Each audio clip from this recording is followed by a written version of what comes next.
Hello, welcome to the Arsaholics podcast. I hope I sound great with my new mic. But if I don't, hopefully my two friends here will compensate for me. I've got Mize, I've got Aaron, and hello, boys.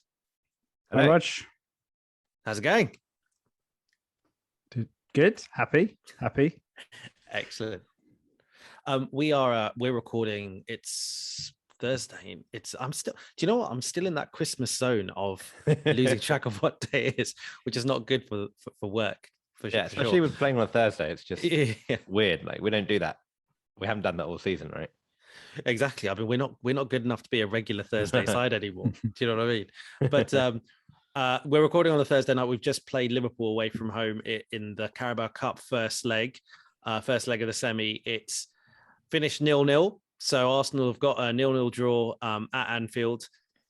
Boys, that was a really, really tense game. I feel like, given there are no goals, there was this huge pivotal moment, obviously, in the game with the red card. Before we get into that, if we just, maybe talk about the team, the lineup a little bit that we went with today. It was essentially as strong a team as Mikel Arteta could put out, regardless of what competition it was, right? So, he had Ramsdale in goal. He had Kieran Tierney, Ben White, Gabriel, and Cedric starting. He had Lokonga and Granit Xhaka. He had not Odegaard. He had Saka and Martinelli wide, with Lacazette playing in a number 10 and Eddie playing up top. Guys, what did you think about that when with regards to the lineup? Any surprises? I wouldn't say any surprises. Like you said, it was the strongest team you could put out, and it's the team that sort of made sense based on all the unavailable players that we've got at the moment. I think before the game we were talking, and I was wondering, would he maybe look at the fact that it's Liverpool away, potentially go 3 at the back, which obviously ended up doing midway through the game anyway, and obviously Patino started the other day, so he didn't have a great game, but I was wondering, if Xhaka wasn't fit, maybe what were his options if Xhaka wasn't fit, but or back from COVID or ready to play, but obviously he was, so didn't have to necessarily consider Patino for this game. So yeah, I think overall, it's probably, like you said, as best of a team as he could have put out. Yeah, I mean, Aaron, with the bench, did you think when you saw the bench? I think there was, there's a few young players there. Did you think it was going to be an issue for us not necessarily having anything to call upon? Yeah. I mean, I was really worried coming into that game because without Smith Rowe and without Odegaard. I mean, you remember the days where we were playing without a proper number 10. And it was horrific. And, we'll talk about this, but maybe the way the game panned out was probably our best chance of success. And I think I was worried, and that was very much, we basically got together the only 11 players that we had fit, except for Tavares and Chambers, who, fun enough, all ended up coming on. And somehow, we managed to get a result, which is, at the end of the day, like the most important thing. Yeah, and the game itself, it was our best team that we could put out, like you said. Liverpool didn't have Salah, they didn't have Mane, but it was a remarkably still strong looking side, and I think it was a bit of a kick in the gut to Arsenal fans everywhere. And Twitter was rife with it. It was a super strong lineup from a team who allegedly couldn't field the team a week ago. And I know there's more detail, there's loads of ins and outs. I don't want us to get all about the whole false positive saga, but it left a bit of a sour taste at the beginning of the game, didn't it? Yeah. I think that the frustrating thing was not the fact that Liverpool were, being a bit suspicious with the testing. It was more just how our week had panned out in the 7 days since, where we obviously lost to Forest and then have had players dropping like flies. Like, I think, again, if you look at the team that played City, Tomiyasu hasn't played since, because he played against City, right? And then we've obviously lost Odegaard since. Smith Rowe still wasn't fit, and we've lost our AFCON players as well. So the team is considerably weaker. I know Partey and the AFCON players wouldn't have played last week, but it just felt that, we were in a much worse place going into that game. And that 1 week significantly benefited Liverpool. And if anything, it probably hurt us. Yeah, absolutely. And you know what, the way the game started today, it was probably how we've become quite used to games at Anfield. Liverpool started, I think, exactly how they would have wanted to start, and they continued to play this way, really, like for the kind of opening 10 to 20 minutes. Miles, what were your thoughts when you were watching that kind of the first period play out? Were you worried it was going to be a similar result to when we went away to Anfield at the earlier this season? Yeah. I mean, it was kind of like the City game when we went into the City game, and you're basically just hoping you don't concede in the first kind of 5, 10, 15 minutes, and you keep it at 0-0 as long as possible. And obviously, when you see the lineups and you see how strong Liverpool have gone, even without Salah and Mane, still a very, very strong team. And yeah, I was kind of fearing the worst. And the games, like you said, started in that way. It felt like we were struggling to get hold of the ball. When we had the ball, we weren't really doing anything with it in terms of losing it very quickly. Keeping hold of possession wasn't really there. And yeah, I kind of was fearing the worst, and I was quite surprised and pleasantly surprised that we got through the first 20-25 minutes up to the sending off. I can't remember when it was, around that, was it about half an hour in? It was about 26 minutes, I think. Yeah, so I was quite surprised, and but even up to Xhaka getting sent off, I still was fearing the worst, like the whole time.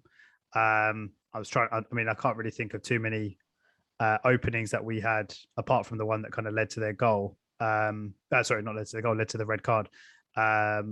But yeah, very much so. It would have been interesting to see how the game would have panned out if we had have kept 11 men on the pitch. But yeah, it's interesting, isn't it? Because I've noticed this with Arsenal sometimes when we play games like this against good teams, and we ride out a little bit of a storm, and then suddenly we get back into it somehow. Like, we may create a chance, we may go forward, and it's actually then when we become our most vulnerable, weirdly.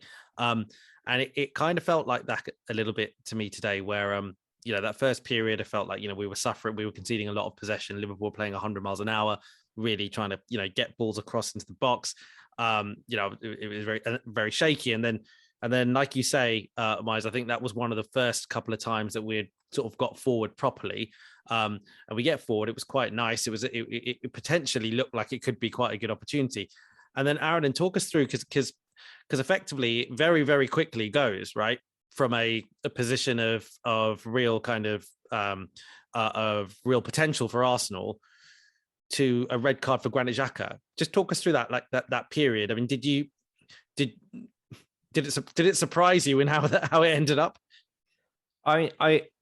So I was watching the game, obviously, on TV, and I saw the Saka chance, and my immediate reaction was why I thought Saka made the wrong decision whenever he was in the box. I think he probably should have tried to take on, was it Van Dijk that he was up against, maybe? Can't remember. And I was a bit annoyed about that. And then there was a bit of play on the outside of the box. But then I remember very clearly Xhaka getting beaten to the ball in midfield. And at that point, I knew that I was like, okay, we're in trouble here, because they played I think a 1-2, or they played the pass very quickly just around Xhaka, and then Xhaka was tracking back. But then they played the long ball, and I thought it was, I didn't think it was as clear cut as they made out. It's not like Jota was, clean through one-on-one on goal, and we were just waiting for him to shoot. He didn't. The long ball came through, and I thought, okay, this is a bit dodgy here, but we're still in that chance and that pattern of play. And then all of a sudden, Xhaka just has this brainless moment, and he takes him out. And then I was like, okay, well, that was a bit silly. But my initial thinking was, okay, like, yellow card. But then the referee obviously was just so quick and so decisive in just being like, well, no, red card, you're off. At that point, I was fuming at the time. I'm sure you guys were. It seemed like most of social media was. And yeah, you can't really excuse it. In my opinion, you can't, if that was given against us, you'd say, like, if that was given and that was one of our players in on goal, if that was Saka in on goal and someone takes him out, you'd say like you want a red card there. And I think the fact that it's at Anfield, the fact that it's Granit Xhaka, all these marginal things just go against you in that situation. And it's very, very hard to argue against the fact that it was a red card, in my opinion.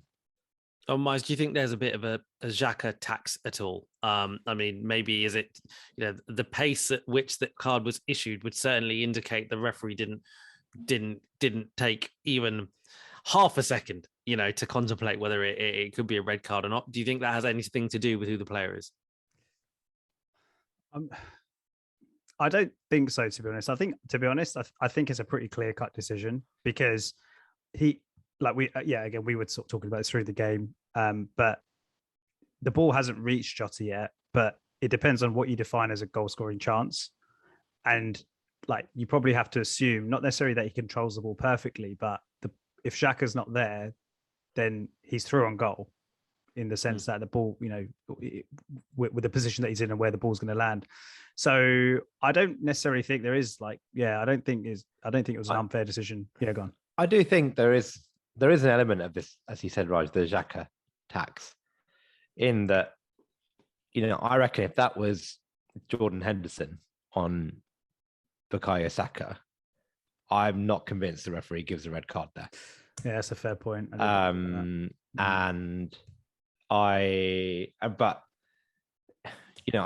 that's where I have a little bit of sympathy for Xhaka, in that maybe it wasn't as clear cut as the referee made it out to be in that sense when you look at the replays.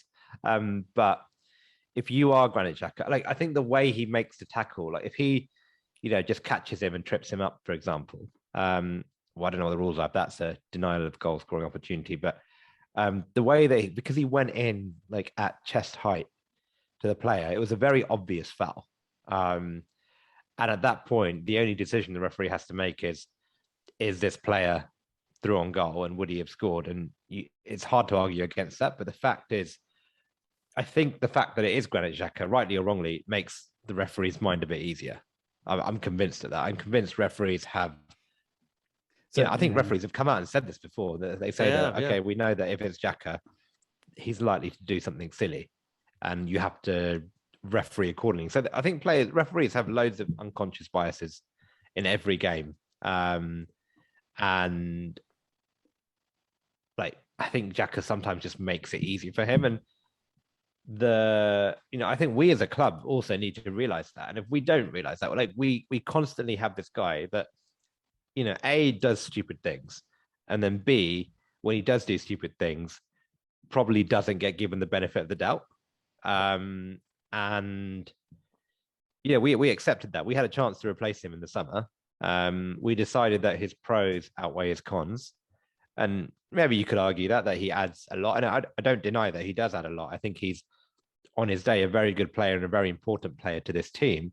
But you have to accept that he will make mistakes. This is not a surprise. And it's very disappointing. But, funnily enough, I think he'll do he's got a 2-game suspension, we think.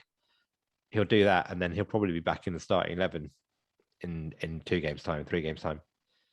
What do you make of, when they looked at the analysis of the incident at halftime? It's interesting because obviously, from the position we were at on the pitch, our centre-backs have gone up at this point, and our centre-backs are trying to retain possession in the kind of final third there. So our centre-backs aren't retreating back initially to try and get back into our box. They're trying to win the ball up high. And, the pundits have made, the observation that these are the sort of things that centre-backs at big clubs are being told to do. They're being told to win the ball high up and regain that possession high up, as opposed to retreat back into their penalty area. But ultimately, because of that, because Gabriel is still trying to win the ball up kind of high at that point, Gabriel isn't able to kind of get back, and it's Granit Xhaka who is running back to try and to try and catch the player. Do you have any sympathies for Granit Xhaka in that situation? In that, well, he's not a fast player. He's never been a quick player or whatever, and ultimately he's just trying to win a sprint against a very quick player over quite a long kind of, quite a large area of space. And ultimately then the ball, he knows where the player is because They see him, having a look at the player a couple of times during this run. But ultimately, when the ball comes over the top, he's probably thinking, if I leave this, then the player's probably going to get it and it's probably going to be a goal. If I stretch my leg out, I may genuinely make an attempt to play this ball and I may get it. Basically, what I'm trying to say is, can you feel sorry for Granit Xhaka for a couple of reasons in this scenario?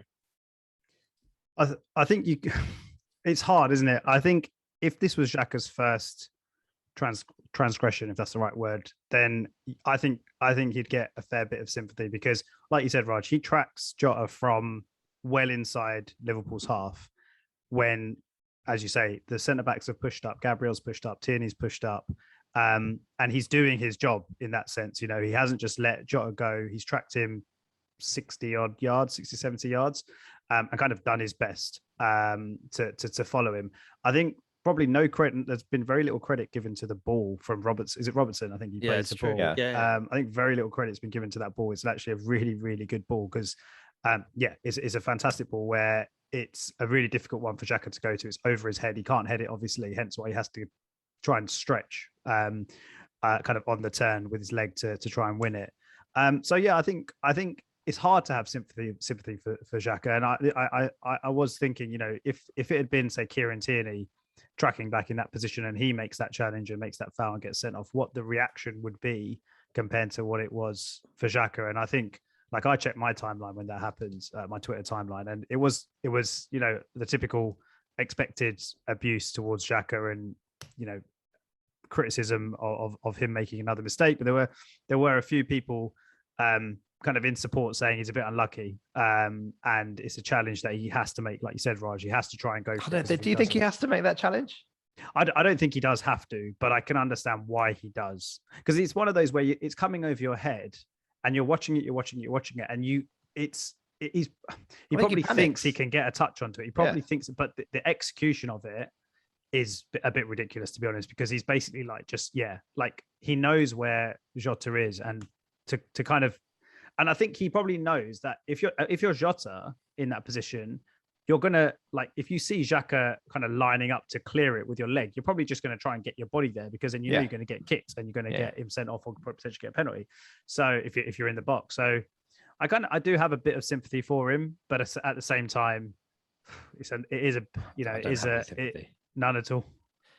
No, I mean, the only bit I do have sympathy in is I think Ramsdale sells him out a bit, and they analyze this on Sky. Does he have a chance to come out to get it? I think Ramsdale has a chance to come out. Well, he sort of comes and then retreats. But in my opinion, I think Ramsdale's starting position there was probably a bit too deep, where if he was, a few yards higher up, he probably just comes and gets it. And then, as they pointed out on Sky, like, I don't think Jota goes in for that challenge against Ramsdale. But I think the fact that Ramsdale sort of comes and then freaks out and panic goes back, I think Granit Xhaka sees that and just panics himself and is like, I have to do something here. Otherwise, either, Ramsdale's not set, like, no one's comfortable, and if I don't try and do this, then he's going to score. But I think you look at the replay, I think if he doesn't make that challenge, Jota probably, being the good player that he is, gets it under control, but there's no guarantee that his touch is good enough to actually take that down and then doesn't give Xhaka the time to recover. I think a smarter player there, one who's more composed, just says, all right, fine, I'm not going to take the risk. We're away at Anfield as a semi-final. My reputation is if I make this tackle, I'm going to get sent off. I'm just going to let him take this touch and see and test his touch. And maybe the conclusion actually is what Myers was saying before, in that a lot of credit has got to do with the ball that went in that has caused all this kind of chaos. Because even with Ramsdale, it was the way that the ball was, the angle of the ball, etc. Ramsdale could be thinking, look, if I miss this and if I clatter into the player, I'm getting sent off. Yeah. Or if I miss this and, like, he could just be completely through and it's a goal. And he's probably thinking, actually, I've got a bet. I might as well just stay back. Maybe then at least I can save it if he gets it and it's a shot. He's probably thinking that. And Xhaka himself is kind of thinking, well, I need to touch it. Jesus, it could go straight into his path. So anyway, it is what it is. We get the sending off. I think at that point, right, given the way the match had already been panning out, I certainly didn't give us a hope in hell going down to 10 men after 26 minutes. You're away at Anfield. There aren't many stadiums in the world that are harder to go away to. And to do that with 10 men, for such a big portion of the game, I thought the boys, particularly after the Forest game, particularly after the kind of just maybe the disappointment of how the City game panned out as well, after showing a certain amount of resilience, I really wondered whether they would sort of just look at each other and go, "Oh, do you know what? This is just rubbish. This, I can't be bothered." But it really didn't pan out that way, did it at all? I mean, it was almost instantly. It felt like, well, to me anyway, it looked like there was no second that we felt sorry for ourselves. We actually were doing better with the ball itself as well as off the ball. I mean, yeah. What would you? I think one thing that I noticed, which actually with hindsight was actually probably quite pivotal, was the minute Xhaka got sent off, Arteta made the sub. I think within about a minute of that, like when it was all chaos, we were like, "Oh, Xhaka's an idiot. What are we doing? It's the end of the game. Like we've lost this tie. Everything's rubbish." He very quickly took off Eddie and brought on Holding, I think. Yeah. And I think at that point, the message was very clear here, is that we're going to try and play for a 0-0 here. Like this is going to be hell. We're going to have to sit back, but forget about even trying to score. Just defend for the next 60 odd minutes. And fair play to Arteta, because he could have tried something else. He could have tried to, I don't know. I mean, to be fair, I think maybe the fact that we had no other players might have also forced his hand, but he could have tried something else. He could have maybe brought on Lukonga or tried to keep the shape up front or something like that, or even taken off Lacazette. But he was like, okay, I'm going to pick the 10 best players who can try and grind out a 0-0 here.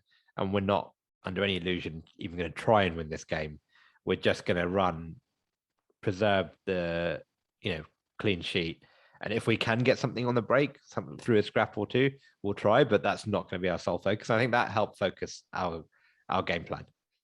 Yeah, I think just to add to that as well, like you said, Aaron, in that substitution, I think it's actually a really underrated substitution from Arteta. Like he's had quite a bit of criticism, well, a little bit of criticism in the past, like not making subs soon enough, not changing things up as quickly as we'd like. Obviously, we saw the Tavares substitution as early as we did the other day, and then this one, although it was forced, it was actually, in my view, really, really smart, because anytime you play against 10 men, especially when you're at home and you kind of need to take the game to the team that are one man down, the thing that those teams do with the one man advantage, they'll try and stretch the defense. Yeah. So they'll try and stretch the defense. And when you've got players like Trent and Robertson that can just literally kind of sit on either touchline, flank to flank, it was actually a very, like I said, a very smart substitution, because Rob Holding just came in. They played a back five basically, and it meant that we just, our back five was spread right across the width of the pitch, and it just made it, like I said, very, very impressed with making that move so quickly, and nice to see, because obviously it led to a pretty impressive defensive performance for the rest of the game. If we were at home in the first leg as scheduled, and Granit Xhaka got sent off in the 30th minute whilst it was still 0-0, do you think he still employs those tactics? I don't know. Do you think he still makes that sub? No. 0-0 first. Only difference. Yeah, 0-0. We're at home. First leg. I don't think you can. Like, I think if you're at home, the onus is on you to still try and score a goal, because you've got to go away in the second leg, or a goal or a couple of goals. And even if it's Liverpool, like, you can't give them that much respect where you're basically succumbing to them for 60 minutes at home. Like, I think that's very different to playing away at Anfield. But it's interesting though, isn't it? Because although the substitution was made and it's a defensive one, and like you say, we go to a back five, it felt like for whatever reason, we ended up being able to keep the ball better than we were when we had 11 men. Now, Xhaka's a really important player for us when it comes to the retention of the ball. Like, that's one of the things that he does well. He does well at controlling tempo and spreading. So, we're losing that. Why do you think it was that, actually we were doing a better job of keeping the ball and actually getting in some fairly dangerous kind of situations? Because it wasn't also that Liverpool were going gung-ho, during the kind of early periods of that 10-man period. I mean, what do you guys think? So I was going to say I didn't actually think we did keep the ball that well, to be honest. Even after from a relative sense. So I thought we did better. We did, okay, we did better. I mean, I don't think I think every time I saw us with the ball, we were either trying to dribble out of defense on the edge of our own box. We weren't really playing that smart in terms of, trying to basically time waste by winning as many kind of tactical fouls as much as you can. So I just felt like we were, as you probably expect, just knocking the ball long, and the lack of midfield really showed. So I didn't really think we kept the ball that well. I don't know, actually. I mean, I'm not really sure how comes we ended up basically playing better than we did with 11.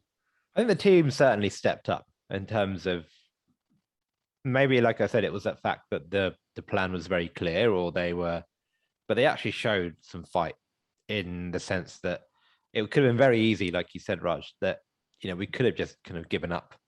And we've probably seen that at times where the heads drop, the inexperience shows. But I thought, that the front three, especially like Lacazette, Martinelli, and Xhaka, worked their backsides off. And they had nothing to feed on in terms of any kind of service to create chances. So everything they did, they created themselves, between themselves. They hustled, they hurried Liverpool. They tried to press when they could, when an opportunity was available. And, they worked really, really hard, and they compensated for that lack of, or the lack of Granit Xhaka in the midfield. Yeah. So there's no point. I mean, because given it's a 0-0 game, there's not a huge amount for us to dissect. But I guess let's revel a bit in this kind of, in that mentality and that defensive kind of resilience that the whole team sort of showed for that whole period. I mean, it was remarkable, I thought, because it was from the front. I thought Lacazette set an incredible tone. I thought he did so much work.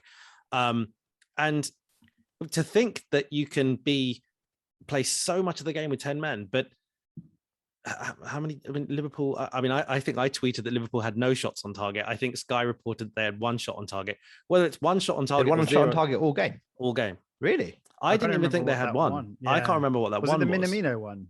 It might have been the one where perhaps Ramsdale might have got a touch on that shot that was going on the crosses or something like that. I think I know which one you're talking about, but I'm pretty sure that was going wide anyway. That was going wide. They didn't touch. What, the one Minamino cross? Yeah, where Ramsdale might have just parried it a bit wide. I don't know.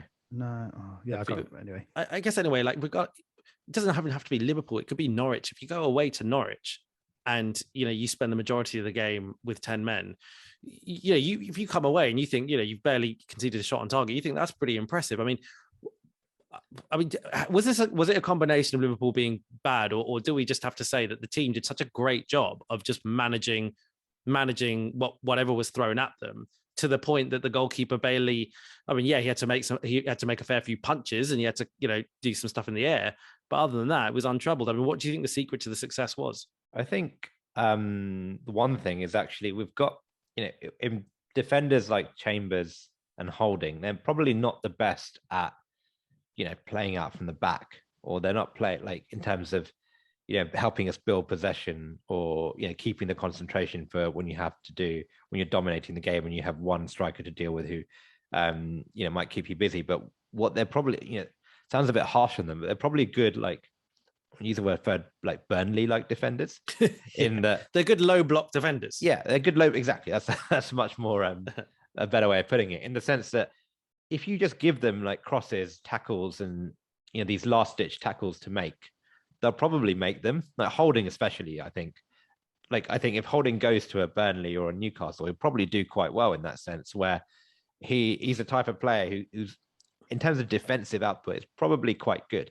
Where he struggles is the rest of the kind of modern defending that a top team has to do. But in that sense, and also Ben White, who who's kind of, again, probably being quite harsh on him, but has come from that level where he's done that for Brighton, he's done that for Leeds to a certain extent.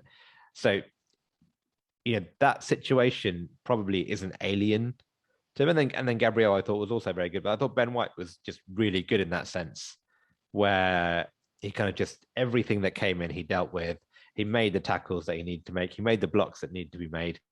And he's the type of defender you want when you're under the cosh. Yeah, absolutely. Miles, I mean, anything to add to that? How did you think that the midfielders, like, because Arteta mentioned it in his interview, you've got Saka and Martinelli, for example, who had to play it's slightly more sort of central midfield areas during the game. What did you think about their efforts? Yeah, I mean, like when you go down to 10 men and for such a long period of the game or such a long part of the game remaining, everyone has to put in a shift. And I mean, I guess the good thing is like Saka and Martinelli, Lokonga, they're all very, very, young players, young legs, loads of energy. You saw Martinelli at the final whistle, like he was absolutely shattered, and I can imagine they all are. So absolutely, like they all put in a shift. And I think, this team has in general this season compared to probably the last couple of years, probably the last 4 or 5 years, we can see the improvement defensively, like not just by the stats, but just generally we can see better defensive performances. And this is like another kind of step in that journey. Like Aaron has said, every single defender defended for their lives, blocks. I thought we were really good aerially as well. We were winning lots and lots of headers against Liverpool had a fair number of corners and crosses coming in. And, when you've got Van Dijk and Fabinho and Matip, like massive players who are generally really good in the air, we seem to dominate and boss. And then you had Ramsdale, who I thought was a bit shaky today. Just like he didn't seem to have that. He didn't seem to offer that. What's the word? Solidity. The that you want from your assurance. Yeah. But at the same time, like I think he was pretty like he apart from the red card, he came when when he needed to, or when he felt like he needed to, and even though he maybe flapped at a couple, overall he was good, just a little bit shaky today. But yeah, like I mean, look, in terms of Saka and Marcelo, as you asked, Raj, like I think all of them, like Lacazette, they all put in a massive shift, and I think it was like as the minutes tick by in a game like today, as you get to 35 minutes, you get to 40 minutes, you get to half time, and as every 5 or 10 minutes go by and you still haven't conceded a goal, like the belief starts to grow, and then every clearance, every challenge, every block, it's like a high five or a fist pump or whatever, and everyone starts getting everyone else going. And I think that's what we're seeing with this team. Like there's a genuine kind of belief in each other and trust in each other, which is really, really nice to see, because like I said, we probably haven't seen it too much in recent years. And how big do you think the result is then, guys? So let's, it's 0-0. It's nil. Just in the firstly in the context of the tie, but then I think we should probably look to what it means for the North London derby coming up as well, in a number of ways. But for the tie, do you think that it gives us exponential belief going into the home leg? I don't know. I think more for this fan base, Arsenal fans, we're so used to being out of set 2-leg ties after the first leg. That actually, I think just for us going into a second leg where we've got a chance, especially it being at home, is going to be good. I think the belief will come if we have depending on what kind of players and what team we have in a week's time. Personally, I think if we play the same team again, like the same 11, well, I know Xhaka won't be there, but you throw, I don't know who else can come in, but you throw Patino in there or you throw another midfielder in there, it's still going to be a tough ask, I think, personally. But the place will be buzzing. If we can just get a few more players back, I think that will then really increase the belief. But I think the feeling I have now is just the fact that we can at least go in there with a decent chance, and we're not, when it got to about 80 minutes, I was like, actually, even if we lose this 1-0, I'd take that. Just the fact that the objective today, even before the red card, was come away from this game with something to play for in the second leg. I'd still think it's going to be it'll be a huge win if we can beat them next week, but at least we're still in the game. Yeah, agreed. Miles, so that's the context of the tie. We like Aaron said, it's there to play for. We've given ourselves a good chance. But we have got a massive, massive, massive game coming up on Sunday. How much do you think that the outcome of this game today and kind of the way in which it was manifested, the spirit, the resilience to come away with that 0-0, how much do you think that will perhaps compensate for the lack of days rest that we get versus what the Tottenham team get leading up to Sunday? I think the fatigue is going to be quite a big problem for us, fatigue and lack of options. So as much as, like I said, this result and that defensive performance for 60 minutes or for the whole game really would have helped build the confidence again in a really young team. I am a little bit more worried about Sunday than I was a couple of days ago when I expected Xhaka to be available and I didn't realize Ødegaard wouldn't be fit and Tomiyasu would still be unfit, some key players for us and Smith Rowe as well. So I think again, look, this is a young team, right? So every result like this, every really good performance, every team performance is massive. But I'm not sure when it comes to North London derby, especially away, how much difference it's going to make, because like I said, I'm a little bit worried just because we look really, really, really light on numbers now. Basically no central midfielders apart from Lokonga, unless we sign someone by midday tomorrow. I am slightly concerned. Do you think there's a chance we try and get the game called off? What do you think, Raj? Firstly, I think that anyone who tries to get a game called off now because of the whole Liverpool situation will be under like immense amounts of scrutiny. So I think Liverpool have not only got away with what they did, I think they've kind of screwed it up for anyone else who's going to have a go. Like they obviously is some kind of flaw in the system that they need to figure out. But the rules are clear enough now that they say, is it 13 players plus a goalkeeper or something like that? Or yeah, including a goalkeeper. And if we don't have the players, surely do you think that they're going to? I mean, obviously they're going to assess tomorrow, I guess. But considering that, like those three players I mentioned, Tomiyasu, ESR, and Ødegaard, like probably going to be 50-50s. I don't know. I'm just kind of speculating. Yeah. And no Xhaka now as well. No Cedric. Do you think that Arteta's going to try and get the game called off? Like, do you think he's going to? No, I think the opposite. I think, Arteta's always gone on about not hiding behind injuries or not hiding behind COVID. He's always said, like, I don't want to use that as an excuse. But I put it this way, we don't put it so, like, we don't have a central midfield at the moment. There's no way. Xhaka's not playing. Partey's not here. Elneny's not there. It's just Lokonga, right? If Smith Rowe's out, if Ødegaard's out, and like Ødegaard has COVID, so it's a legitimate thing. I wouldn't be surprised I think if everyone else is doing it, I almost feel like we should. I mean, Spurs probably wouldn't be too upset about it because they can probably play it when Son is back, because Son's out of Sunday as well, right? So I can see.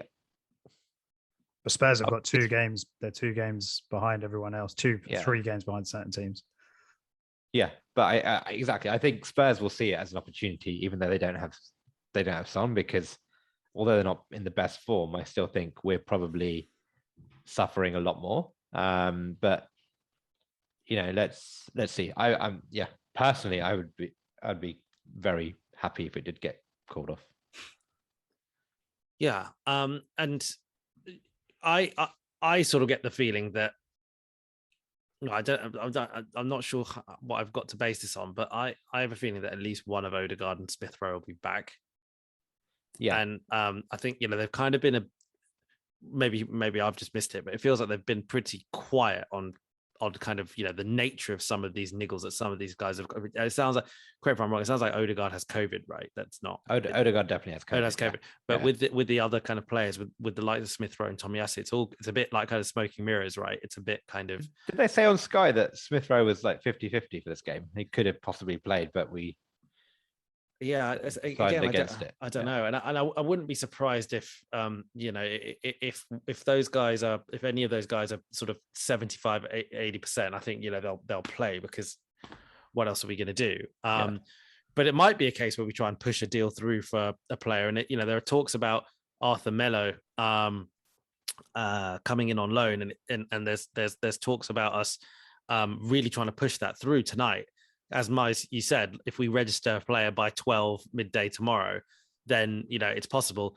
I mean, surely, like if we haven't got the majority of the deal done by now, then there's no chance that he can sign for us by midday, surely, or register. In fact, can't see it, but I don't know. I mean, you never yeah. know, right? Like, I mean, they've cancelled Aziz's loan, right? Is that confirmed? So it's obviously they're kind of taking emergency steps. So, like you said, apparently, I mean, I think the Aziz thing was more out of frustration with his loan not going well. But I heard I thought that was a thing for a while anyway. Yeah. So that's been going on for a while. So I think, it's probably a combination of like, okay, well, this guy's not playing or not going well, and we desperately need numbers in midfield. Yeah. But yeah, I think just the timing of it, I can't remember who it was that tweeted it, but it was just after Xhaka had been sent off. The tweet, the story broke from, I can't remember who tweeted it, but yeah, that was quite funny. But yeah, I had definitely heard rumors that Arsenal were considering recalling him for a while. So go on. I was just going to ask a quick question on Melo. I know nothing about this guy. Do you know anything about him? Is he good? Have you seen him play? I've not really, to be honest. I think I watched a Barcelona documentary, and he was there that season, and so I saw a bit of him then. I think he was quite young back then, but I think they had quite high hopes for him, but not too much, to be honest. Not going to try and pretend that I know much about him. Yeah, I'd say personally, I don't have that much personal experience of watching him. So aside from stuff that I was trying to read about him today, and there was quite an interesting interview with a Brazilian football correspondent who was talking about all the various Brazilian players that are linked with Arsenal at the moment. I don't know if you saw that, Mize, or not, but what he was effectively saying with Arthur is that when he was in Brazil, it was a huge this guy is a serious player, and he's a serious, obvious Barcelona type player. And so when he went to Barcelona, it was no surprise. And that season, Messi, and I saw this interview with Messi. Messi was absolutely glowing about Arthur. He was basically, they asked him about what he thinks about the signings of the season. Who do you think has been the best signing? And he said, if I had to pick someone, I'd pick Arthur. And he was kind of going on about him. He just said, he really, really surprised me. Basically, they were comparing him to Xavi. They were saying he's that kind of player, and just his ability to sort of pass the ball, keep the ball, and all that kind of stuff. So really, really complimentary about him. But then again, going back to what this Brazilian football correspondent was saying, like it didn't quite work out at Barcelona. There was that kind of initial kind of, he could be quite good, but then that didn't happen. And what he suggested was that there was some off the pitch issues that perhaps affected this. And then he's gone to Juventus. He's not really managed to reignite his career there. But I think the feeling is that there is a really, really talented player there. And, it's like one of those, is he one of those players that just needs the right club and the right atmosphere for it to all click? Could it be an Odegaard type situation, basically? Right. I'm getting serious Dennis Suarez vibes. Yeah. I mean, that's the thing. I guess the thing I will say about it, about not just Arthur, but sort of generally, is that ultimately we probably have to accept it as fans that, not every transfer that we make can be one that is incredibly planned and incredibly meticulous in terms of this is our number one target, etc. We're obviously in a situation now where we really, really need a player, and we really, really need a central midfielder. And it might be that Arthur is pound for pound the best that we can do at this point in time. And you know what? If he does a job, I think that's probably going to be enough, and that's what we can hope for at this point. I personally, if he came in and if he was, I know, let's just say for argument's sake, if he was Danny Ceballos 2.0 for half a season, I'd probably be okay with that, just because at the end of the day, we need a body more than anything, and then hope that, we will go for maybe our strategic target in the summer. So do you think, and I don't want to go too off topic on this, but do you think that was always the plan? Because outside of this Xhaka situation, where as of today he's suspended for 2 games, we think we knew this was coming. Like, this isn't a surprise that we've lost Partey and Elneny Mhm. Right. I mean, you could argue that losing Odegaard and Smith Rowe is probably at the same time for this game is not ideal. But so do you think it was always the plan to go and get a midfielder on loan for the rest of the season, or are we reacting to something unexpected? Because if we knew it was coming, you'd think we would have done something already. Yeah, personally, I think it'd be a ridiculous strategy to kind of actually have a strategy to say, oh, like our strategy is to go and get someone in on loan in January in central midfield, and not if you know that that's going to happen. It seems a bit ridiculous, even with stuff like the Maitland-Niles loan. Like clearly, I think Arteta wanted to be a man of his word, and maybe they had made an agreement with Ainsley to say, like, hang around for the first part of the season. If you don't play a certain amount of games, like, keep our word. And I do think it's important that managers do keep their word and stuff like that, because it's not just Maitland-Niles will get pissed off. I mean, how will it look to the rest of the squad if they think that Arteta's just a man who just doesn't keep his word? And so it probably was a case where they felt they had to do that. But it does seem, I mean, I'll give it to you, mate. Like, I mean, it still does seem like baffling that we would think that going into going into a fairly busy period, could you really survive with, say, 3 first-team central midfielders? Maybe Arteta thought, yeah, maybe I can, because ultimately it's only African nations and these players will come back soon. 3 as in including Patino in that number. No, I was just including with so we've got Lokonga, Xhaka, and who am I forgetting? Partey. Maybe I was sorry. Partey's gone, right? No, sorry, I thought we were talking about 3. It was still here. Maybe I was referring to when I was kind of ahead. Maybe I was thinking about Odegaard, to be honest. But yeah, like maybe he thought with whatever he has there, it's a case where I only have to last for like potentially even two. Yeah, exactly. It's like 2 weeks. Because I think on the 18th, Partey can come back, right? That's the earliest possible that he can come back. So yeah, I don't know. Maybe I'm not sure. I mean, what do you reckon, Mize? Do you think that like he was just hitting and hoping? I mean, look, I think it was an area of concern the entire season, to be honest, because with Xhaka, like, he's been sent off twice this season already, and you knew that was going to happen from as long as you're playing Granit Xhaka 30 odd games a season, he's going to get sent off once or twice.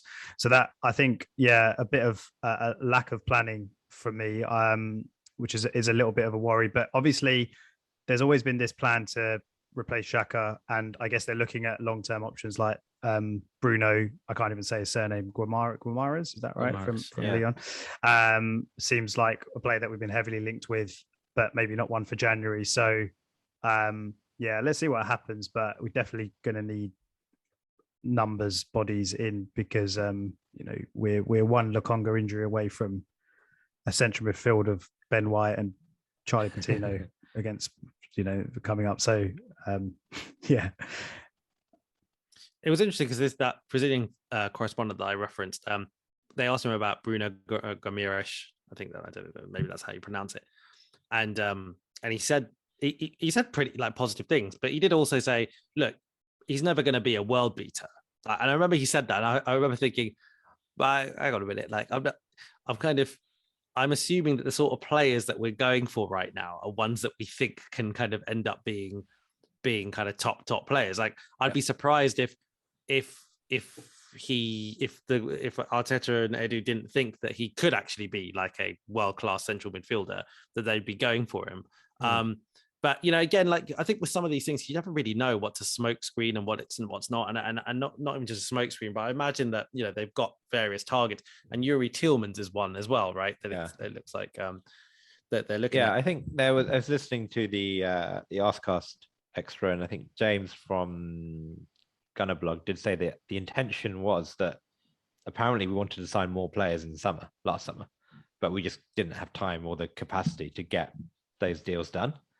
And yeah, I think the feeling is that apparently this January, we'd only really sign for big money if it was a player that we thought was available, like that we're essentially bringing a summer signing forward, right?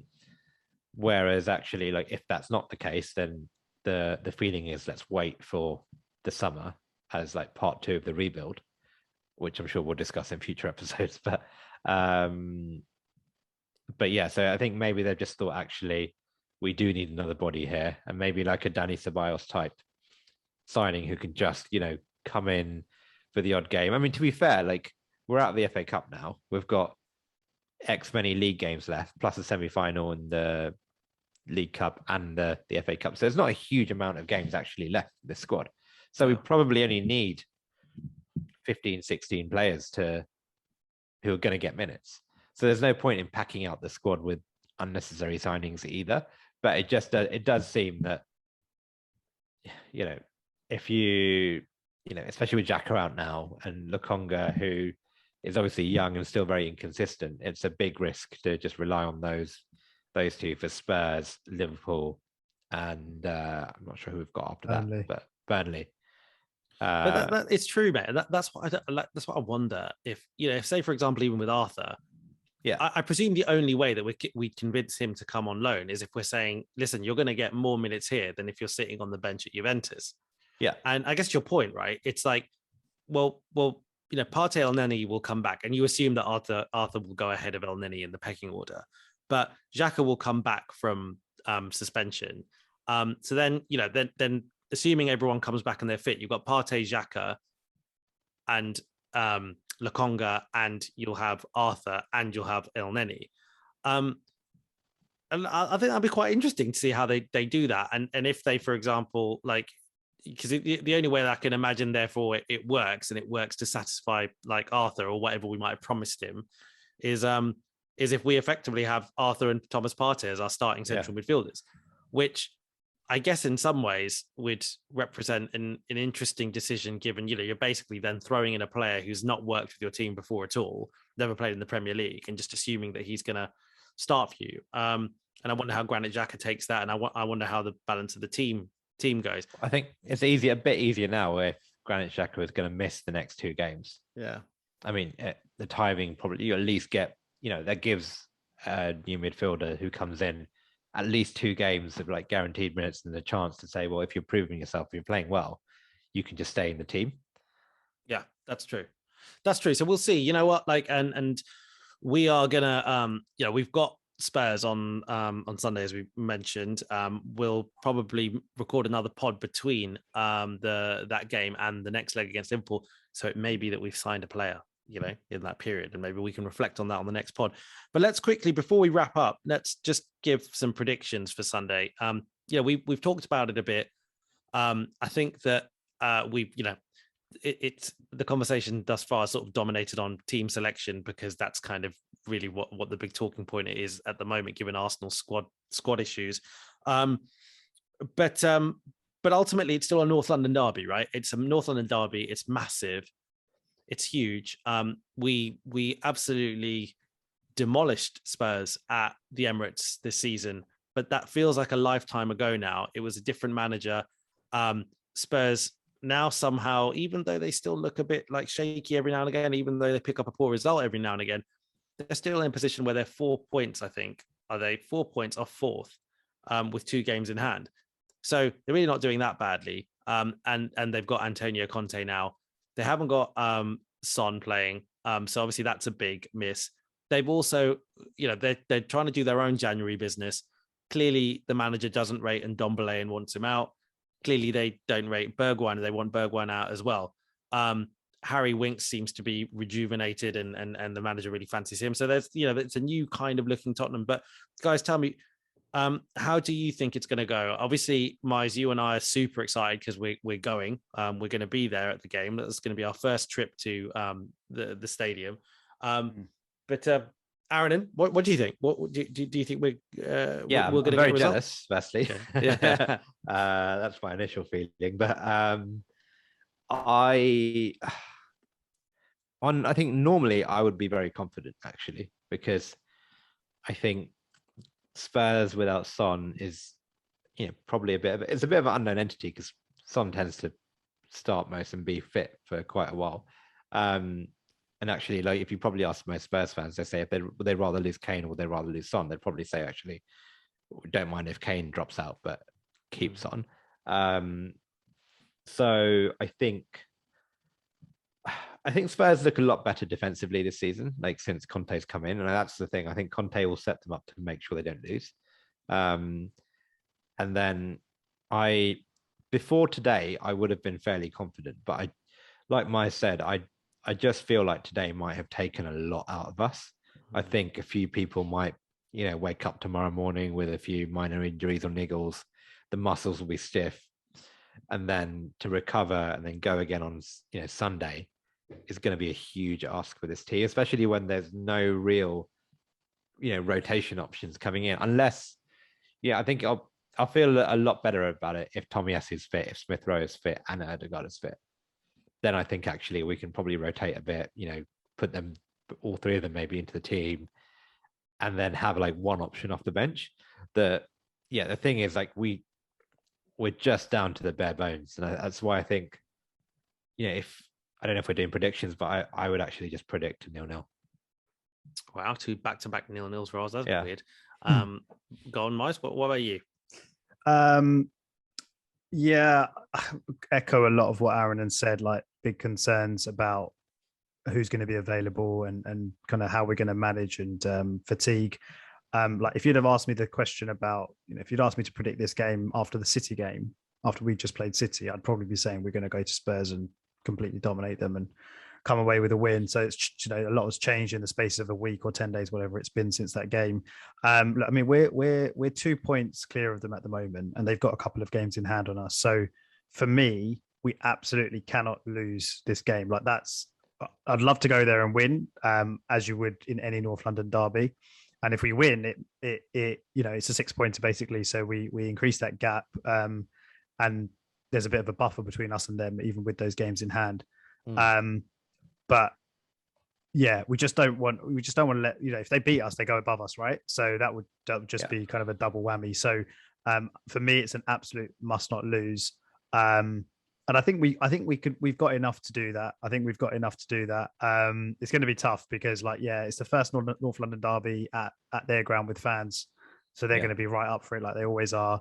At least away fans, right? Because I feel like the first game post, they had home fans at their place last time, I think. Oh, did they? Okay, maybe I'm not sure. I feel like it, it's definitely the first time with away fans. Yeah, it's the first time we're going. Yeah. So like I said, draw would be a pretty decent result, all things considered. And I think it will be a draw as well. But I'm going to go for a 2-2. That seems to be a pretty popular score in recent North London derbies, I think. But yeah, I'm going to go for a 2-2. Interesting. It is because with all ignoring injuries, ignoring the detail. These are two teams who are in 5th and 6th at the moment in the league, and I think actually in decent form over the last 5 games. I think we've won 4 and lost 1 out of our last 5, and I think they've won 3 and drawn 2. So it's fairly even on the kind of Premier League form type things. But I know with the North London derby, it all goes out the window. I have a feeling that there'll be a result. I think both managers will worry about setting their teams up to be quite cagey, just given the occasion. I think Tottenham will think that we could be there for the taking because we're a bit knackered and we're a bit depleted. But I'm not sure the likes of Xhaka and Martinelli know how to play in any way other than let's just fucking do this. So I agree with what you said, Aaron, before, in that I think that a few more, literally a couple more players, like the Odegaards and the Smith Rowes coming into this inside. If Tomiyasu, if we see 2 out of those 3, let's just say even 2 out of those 3, if we see them on the team sheet, I think that'll be a big boost to everyone. So I'm going to go with an Arsenal win. Actually, I'm going to go with Arsenal winning 2-1. It's either that or going for a Tottenham win, to be honest. And I'm trying to do this thing at the moment of manifesting. Not that I believe in all of that, but still, I just think that why can't we do it? Manifesting? What do you mean? when you try and actually kind of make things happen that you visualizing really will, the win. you kind of right. you're So willing if you say stuff it was to going to happen. happen, it's going to If I happen. stay, if I will it to happen, and it's going to happen. there's like really Well, I hope it interesting works books out about for you, know. yeah, I really hope I hope it does as well. It probably won't, let's be honest. But at the same time, look, I feel like we're a decent side now. And I think regardless of injuries, I think we're a pretty well coached side. I think Arteta made the comment right today when they asked him about the Nottingham Forest game, and he sort of said, like, at the same time, like, it's quite a young team, and every now and again, a young team are going to have kind of poor performances like that. But I think we've shown this season that we've been pretty good at bouncing back from stuff like that. And today was a really great evidence of just the spirit in that side. And I would genuinely imagine that after the game today in the dressing room, they all got in a huddle with their arms around each other and basically just said, "Do you know what? Like, if we can do this away at Liverpool, you know, for the majority of the game with 10 men and play with that kind of spirit and defend.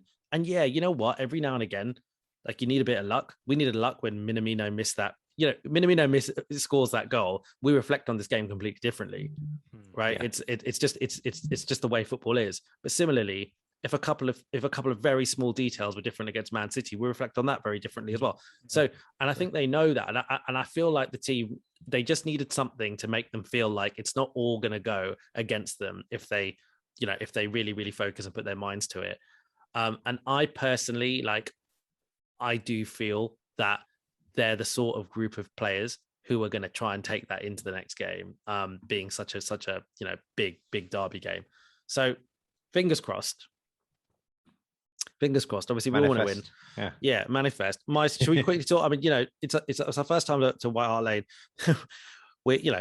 I know it might seem to everyone that Myers and I are really, really hard, and we're really tough. We're like really tough, and we shouldn't be afraid of anyone, and we beat the hell out of anyone that would come near us. But we are very carefully planning our journey to the stadium to avoid any kind of How do we conflict. get to the stadium but avoid the stadium? Are you worried that your newfound podcast fame will mean that you're bigger targets? That's a really good point, isn't it? I mean, just what are we going to do? We're going to wear masks or something? Caps, hoodies. Yeah, COVID everywhere. Going to have to wear a mask. Yeah. What do you want to talk about, mate? What? Just is it your first time to White Hart Lane? Like, obviously, it's not my first. It's my first time to their new stadium. Yeah. I've been to. It's quite funny because I've been to White Hart Lane a few times, but I've never been to White Hart Lane for Arsenal Tottenham. Oh, would you go and support Tottenham? No, but this is the thing. I'd been. Do you know how they randomly used to do some international games at White Hart Lane? So for some bizarre reason, for example, I've seen Wales Brazil. At like it's like really random games like that at White Hart Lane. So I promise you this will be very different to Wales Brazil. You made it home from Wales Brazil. I did make it home from Wales Brazil. I did. No, I'm I'm super looking forward to it. So yeah, and I guess we'll have plenty of stories to tell in the next pod. So yeah. Anything guys you want to finish off with before we say goodbye? No, not really. It's quite late, so I'm quite, I think we can end it there. But no, it's a good chat, and at least we can wake up happy tomorrow after a couple of defeats. Yeah. Still didn't win, but a good result. Yeah, we haven't had a win this calendar year, have we? No, don't say that. Seriously, no, we haven't. 3 games so far, no win. Wow, today feels like a win. Good time to start on Sunday. That's true.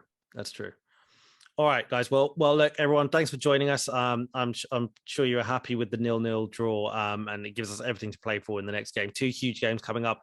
So, cheers for tuning in. Cheers for listening, and enjoy the rest of your week. So, Aaron, see you later, boys. Yeah, bye. Rog. See you, mate. Bye.